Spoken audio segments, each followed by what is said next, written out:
Hello and welcome to Being Prodigy. Now put on your headphones and start learning. To get special study material, just contact us through the link in the description.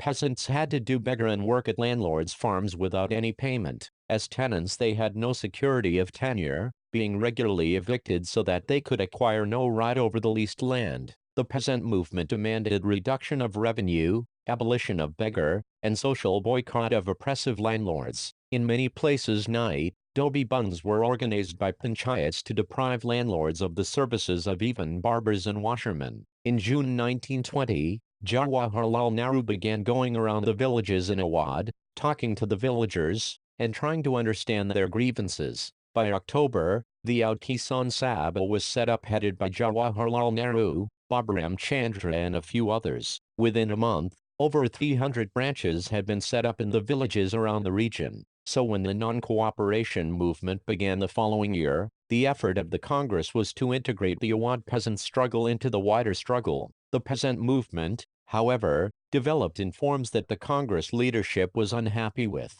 As the movement spread in 1921, the houses of collectors and merchants were attacked, bazaars were looted, and grain hoards were taken over. In many places, local leaders told peasants that Gandhi had declared that no taxes were to be paid and land was to be redistributed among the poor. The name of the Mahatma was being invoked to sanction all action and aspirations. Tribal peasants interpreted the message of Mahatma Gandhi and the idea of Swaraj in yet another way. In the Guram Hills of Andhra Pradesh, for instance, a militant guerrilla movement spread in the early 1920s, not a form of struggle that the Congress could approve. Here, as in other forest regions, the colonial government had closed large forest areas, preventing people from entering the forest to graze their cattle, or to collect fuelwood and fruits. This enraged the hill people. Not only were their livelihoods affected, but they felt that their traditional rights were being denied. When the government began forcing them to contribute beggar for road building,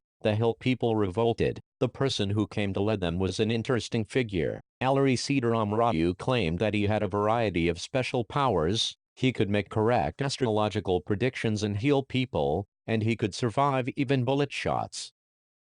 This is Being Prodigy. To get special study material, just contact us through the link in the description. And please subscribe to show your support.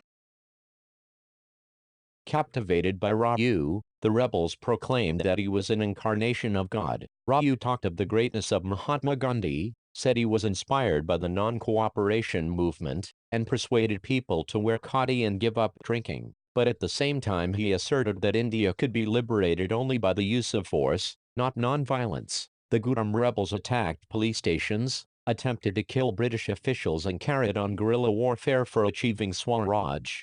Rao was captured and executed in 1924, and over time became a folk hero. Swaraj and the plantations workers too had their own understanding of Mahatma Gandhi and the notion of Swaraj. For plantation workers in Assam, freedom meant the right to move freely in and out of the confined space in which they were enclosed, and it meant retaining a link with the village from which they had come. Under the Inland Immigration Act of 1859, plantation workers were not permitted to leave the tea gardens without permission, and in fact they were rarely given such permission. When they heard of the non-cooperation movement, thousands of workers defied the authorities, left the plantations and headed home. They believed that Gandhi Raj was coming and everyone would be given land in their own villages. They, however, never reached their destination. Stranded on the way by a railway and steamer strike, they were caught by the police and brutally beaten up. The visions of these movements were not defined by the Congress program. They interpreted the term Swaraj in their own ways,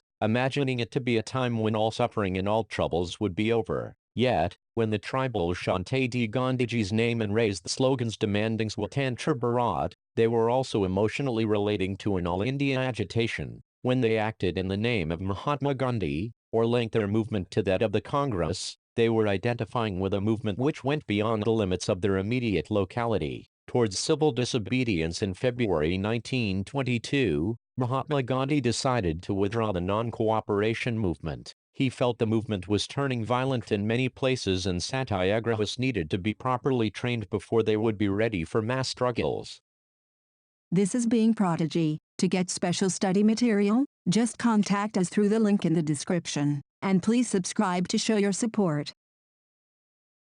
Within the Congress, some leaders were by now tired of mass struggles and wanted to participate in elections to the provincial councils that had been set up by the Government of India Act of 1919. They felt that it was important to oppose British policies within the councils, argue for reform, and also demonstrate that these councils were not truly democratic. C.R. Das and Motilal Nehru formed the Swaraj Party within the Congress to argue for a return to council politics. But younger leaders like Jawaharlal Nehru and Subhash Chandra Bose pressed for more radical mass agitation and for full independence. In such a situation of internal debate and dissension, two factors again shaped Indian politics towards the late 1920s. The first was the effect of the worldwide economic depression. Agricultural prices began to fall from 1926 and collapsed after 1930. As the demand for agricultural goods fell and exports declined, peasants found it difficult to sell their harvests and pay their revenue. By 1930, the countryside was in turmoil.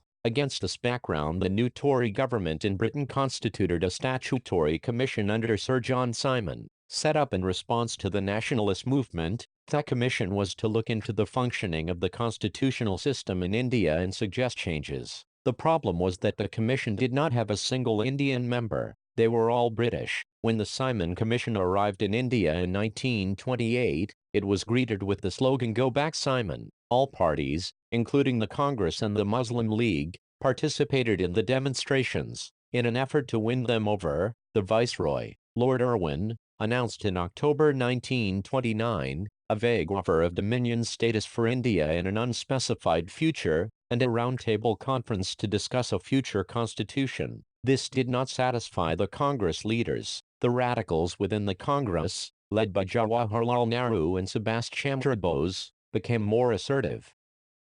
This is Being Prodigy. To get special study material, just contact us through the link in the description, and please subscribe to show your support.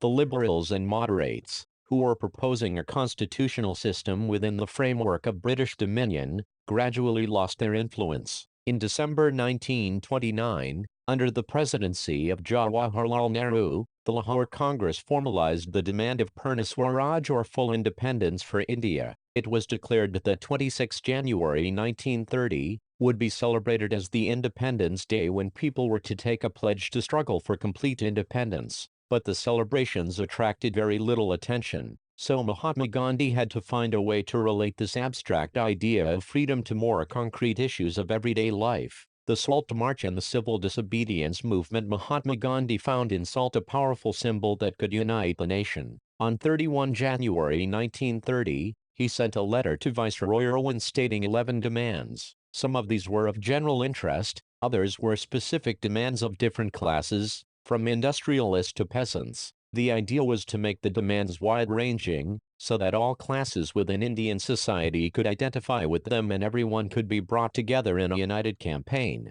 The most stirring of all was the demand to abolish the salt tax. Salt was something consumed by the rich and the poor alike, and it was one of the most essential items of food. The tax on salt and the government monopoly over its production, Mahatma Gandhi declared, revealed the most oppressive face of British rule. Mahatma Gandhi's letter was, in a way, an ultimatum. If the demands were not fulfilled by March 11, the letter stated, the Congress would launch a civil disobedience campaign. Irwin was unwilling to negotiate, so Mahatma Gandhi started his famous Salt March accompanied by 78 of his trusted volunteers. The march was over 240 miles, from Gandhiji's ashram in Sabarmati to the Gujarati coastal town of Dandi. The volunteers walked for 24 days, about 10 miles a day. Thousands came to hear Mahatma Gandhi wherever he stopped, and he told them what he meant by Swaraj and urged them to peacefully defy the British. On April 6 he reached Dandi, and ceremonially violated the law, manufacturing salt by boiling sea water. This marked the beginning of the civil disobedience movement. How was this movement different from the non-cooperation movement? People were now asked not only to refuse cooperation with the British, as they had done in 1921 to 1922, but also to break colonial laws. Thousands in different parts of the country broke the salt law, manufactured salt and demonstrated in front of government salt factories. As the movement spread, foreign cloth was boycotted, and liquor shops were picketed. peasants refused to pay revenue and chalk kittery taxes, village officials resigned, and in many places forest people violated forest laws, going into reserved forests to collect wood and graze cattle. Worried by the developments, the colonial government began arresting the Congress leaders one by one. This led to violent clashes in many palaces. This is Being Prodigy. To get special study material, just contact us through the link in the description, and please subscribe to show your support.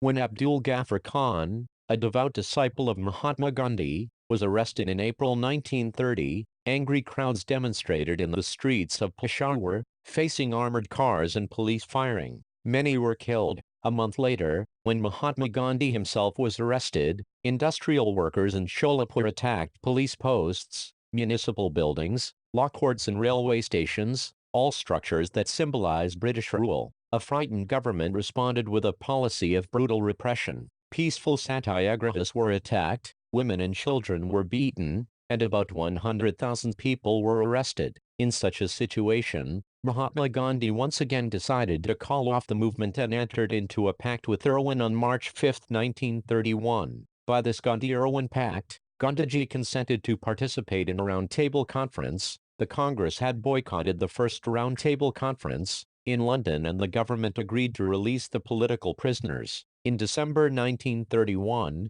Gandhiji went to London for the conference, but the negotiations broke down and he returned disappointed. Back in India, he discovered that the government had begun a new cycle of repression. Ghaffar Khan and Jawaharlal Nehru were both in jail, the Congress had been declared illegal, and a series of measures had been imposed to prevent meetings, demonstrations and boycotts. With great apprehension, Mahatma Gandhi relaunched the civil disobedience movement. For over a year, the movement continued, but by 1934 it lost its momentum. How participants saw the movement. Let us now look at the different social groups that participated in the civil disobedience movement. Why did they join the movement? What were their ideals? What did Swaraj mean to them? In the countryside, rich peasant communities, like the Patidars of Gujarat and the Jats of Uttar Pradesh, were active in the movement. Being producers of commercial crops, they were very hard hit by the trade depression and falling prices. As their cash income disappeared, they found it impossible to pay the government's revenue demand, and the refusal of the government to reduce the revenue demand led to widespread resentment. These rich peasants became enthusiastic supporters of the civil disobedience movement, organizing their communities, and at times forcing reluctant members to participate in the boycott programs. For them, the fight for Swaraj was a struggle against high revenues. But they were deeply disappointed when the movement was called off in 1931 without the revenue rates being revised. So when the movement was restarted in 1932, many of them refused to participate. The poorer peasantry were not just interested in the lowering of the revenue demand. Many of them were small tenants cultivating land they had rented from landlords. This is Being Prodigy. To get special study material, just contact us through the link in the description. And please subscribe to show your support. Thank you and happy learning.